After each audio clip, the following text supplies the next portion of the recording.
It's World AIDS Day, and we are saying let communities lead. And today we're talking about something really interesting. We'll be using the next 26 minutes to talk about something really interesting. Tomorrow is World AIDS Day, and I want us to talk more about AIDS. Yes, what we hear, HIV and AIDS or HIV/AIDS. Today we're talking more on that. So of course, I would not do it alone because I can't have all that alone. So I have two delectable pharmacists in the studio as usual to talk about this topic. I'm going to start with my right. And I'm starting with a senior pharmacist, University of Uyo Teaching Hospital, pharmacist Akwa. Good morning, fam. Good morning. How you doing? Welcome. Thank you. I'm fine. Thank you. We also have a PR Young Pharmacist Group at Akwa Ibom State, pharmacist Marvin Ecott. Good morning, fam. Good morning. How you doing? Fine, thank you. You seem happy. Of course. Okay, so today we're talking about AIDS because tomorrow is World AIDS Day, and I'd just like us to talk about. By the way, tomorrow is the last month of the year. So if you ask why I'm so excited, I'll tell you that's the reason, because it's the last month of the year, but also because we're starting with a very important day. I feel like the word AIDS, I feel like the disease, the AIDS, HIV and all of that, after a period of time in this country where it was really trending and all of that, the awareness for this disease actually cracked down by more than a half. Because I don't know, maybe the spread was not as fast or as much as it used to be, but after a while we stopped hearing about HIV and AIDS, and it's really important that we still see this in on a daily basis or on a weekly basis. So I'd like us to just talk more about AIDS this morning. I'm going to start with what is AIDS. Let's start with you, Marvin. Okay, thank you very much. So AIDS is the acquired immunodeficiency syndrome, which is as a result of HIV. That's the human immunodeficiency virus infection.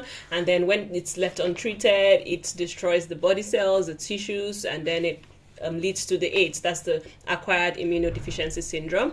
And there are a lot of characteristics and symptoms, which could range from the normal yellowing of eyes, bloating of the abdomen, change of skin, and in the early stages of HIV infection, it's usually asymptomatic until it spreads, destroys the CD4 cells.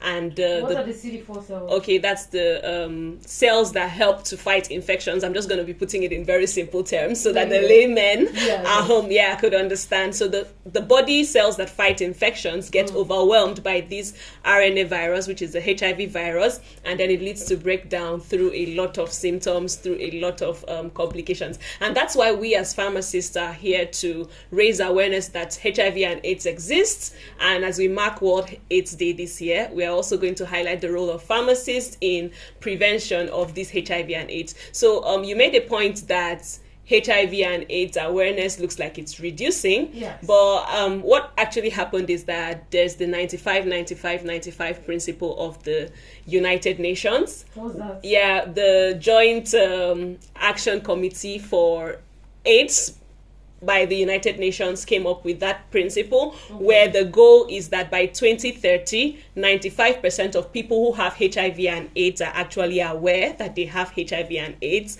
95% of these people who know are linked to care and they start their antiretroviral therapy. Okay. And then 95% of these people who are on therapy actually achieve a reduced viral load. That's the viral load of the HIV is well controlled, that they don't spread it by 2030. So there's a lot of work going on, even though we're not really loud in it. And I think more people are getting aware, but we're still here for the people that are not. Do you think that will be successful though? Of course, we're making the efforts. Really?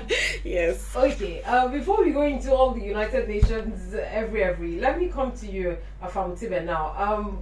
What do you think, what would you say are the causes of this AIDS? She mentioned from HIV and all of that. Is that the only cause of AIDS? Is that only what leads to AIDS?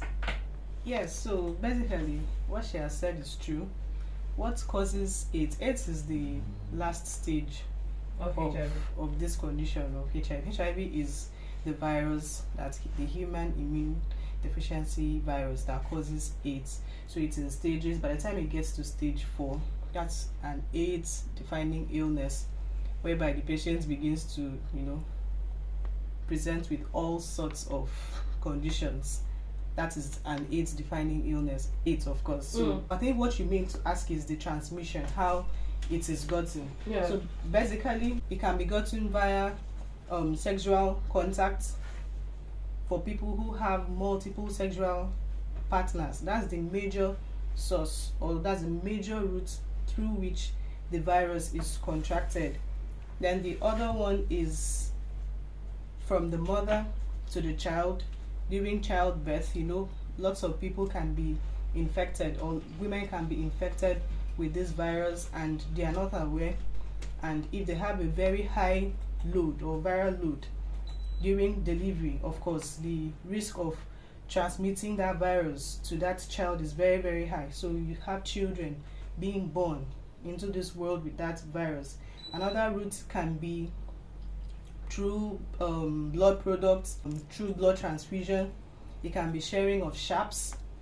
You have the drug addicts where they share sharps, or even in the hospitals, where those protocols are not really followed, or wherever, one may find him or herself razor blades, sharps generally. So these are some of the routes through which HIV can be contracted. Okay. You mentioned sharps. You mentioned from hospitals.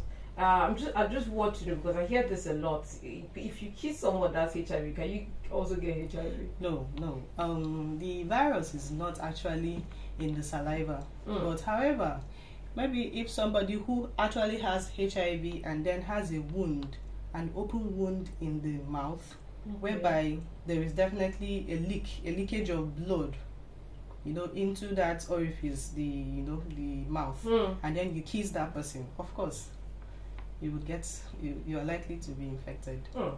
Okay, back to you now, Marvelyn. Let's talk about the symptoms of AIDS or HIV in general. Okay, thank you very much. So the symptoms vary according to the stages.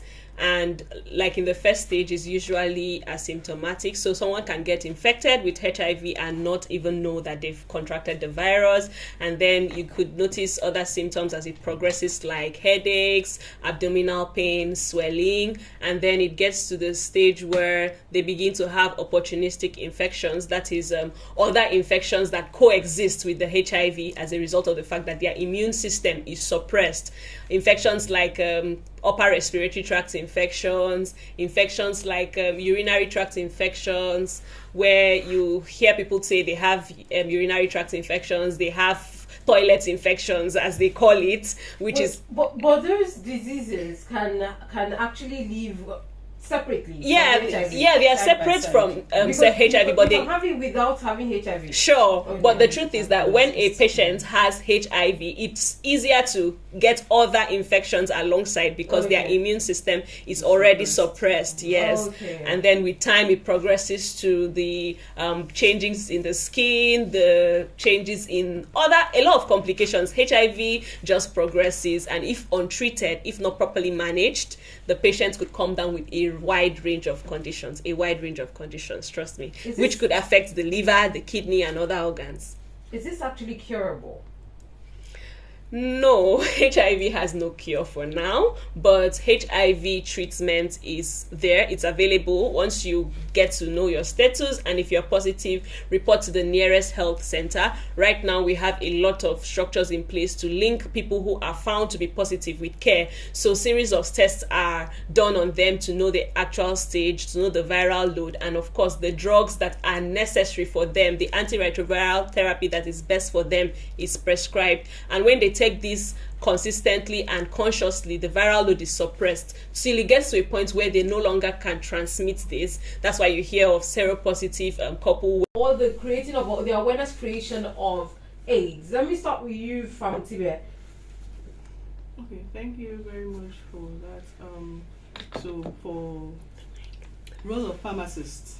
So in the hospital, what do pharmacists do? How do we help our patients? So basically, we counsel our patients. So if we look at HIV and AIDS, you would see that at the center of it is adherence.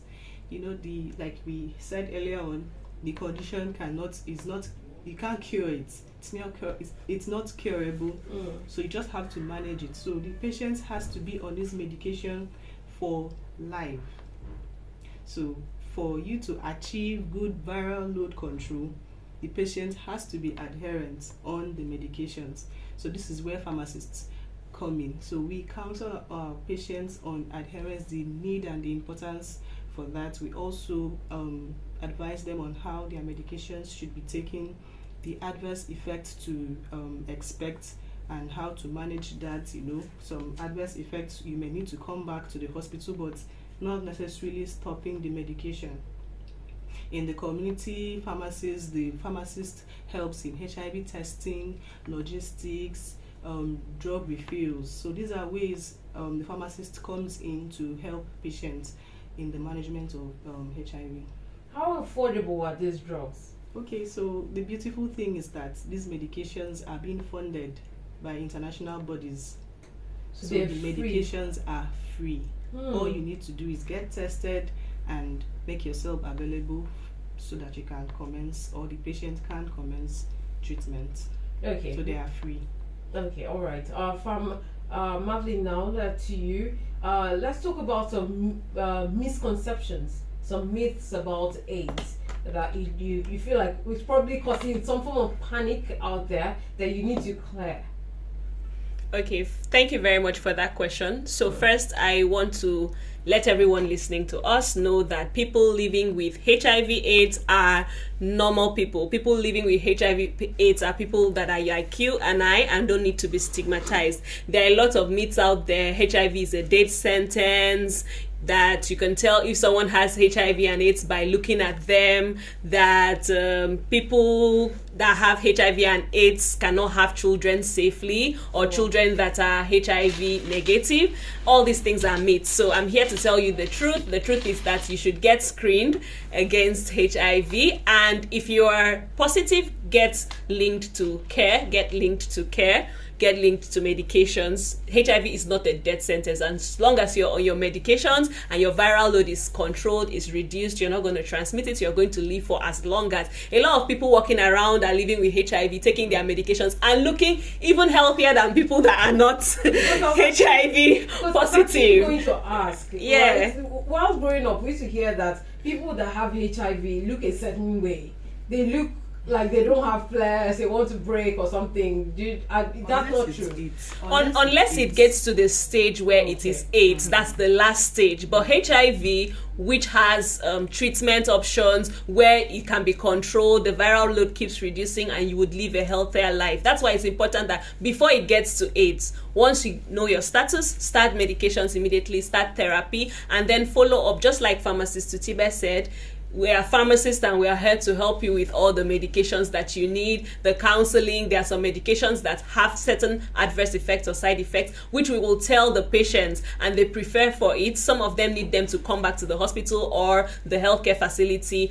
Others are things they don't necessarily have to worry about. But it's important that you take your medications, you follow up your therapy, you show up for hospital visits, take those tests so that we know if the drugs we are giving you are working or if it should be changed to something else. We need to work with our patients to ensure that they get healthier lives. So don't run away from health care. If you're positive, it's not a death sentence. You're definitely going to live healthy and happy only if you comply with your medications and other forms of treatment. Yeah, and stay faithful. Yeah, abstinence is key. Staying faithful to your partner is key, and then using condoms. If you're not really sure of your partner status, use condoms. Also, there are a lot of rapid diagnostic tests in the community pharmacies out there. So when you show up at the community pharmacy, I want to know my HIV status. These things are very easy to access, so it's wrong to be listening to me and you still don't know your HIV status. That's one of the things you should do before this year ends. Okay, I would like to talk about stigma, but because we're completely out of time, I want your final notes on stigma. What would you say to people that are stigmatizing the AIDS patients, or people that are scared of stigma, AIDS patients or HIV patients that are actually scared of stigma? I want you to just say a little, maybe 30 seconds on stigmatization. Okay, so basically, yes, there's a lot of stigmatization against the HIV positive or people living with HIV. But it's reassuring to know that just touching somebody would not necessarily transmit the virus. So people living with HIV need a lot of assurance, reassurance. They need a lot of support to know that they are not alone in this fight. So that is why we as pharmacists, we are here to support them on this work, on this journey, because we know that it's for life. So it's in the family, in the church, wherever you find yourself, in the market. Do not stigmatize people living with HIV. They are just like you and I, just that they have this condition. It could be anybody. So basically, just like what my colleague had said, prevention, we can always preach that condoms should be available. They should be made available. We know that the highest or the greatest risk comes from practicing safe sex, having multiple sexual partners. So this should be, people should be made to be aware of the modes or the ways of transmitting this infection, and provide support generally for people living with HIV. Okay. Okay, thank you very much. For me, I'll say, just like Famuti has said, don't discriminate against people with HIV and AIDS. And for you, the person living with HIV and AIDS, know that it's not a death sentence, it's not the end of life. Get up and get useful. I mean, it's only when you let yourself stay on the floor that people would see you as such. But if you're doing something very good with your life, making a means of survival, coming out there to take your medications, and your viral load is controlled and you're living a healthier life, I mean, nobody would discriminate you. Don't place yourself in a position where you should be pitied. Okay, thank you very much for Marvelyn Eckhart, PRO Young Pharmacist Group, Akwa Ibom State. Thank you. Thank you. Thank you. From Utibe Akpan, Senior Pharmacist, University of Uyo Teaching Hospital. I definitely gained a lot today during this session. All right, thank you. Yes. Thank you so much for listening on the other side of the radio. We've come to the end of the program. By midday, of course, we'll bring you the global news. Thank you so much for listening again. My name is Sharon Mandor.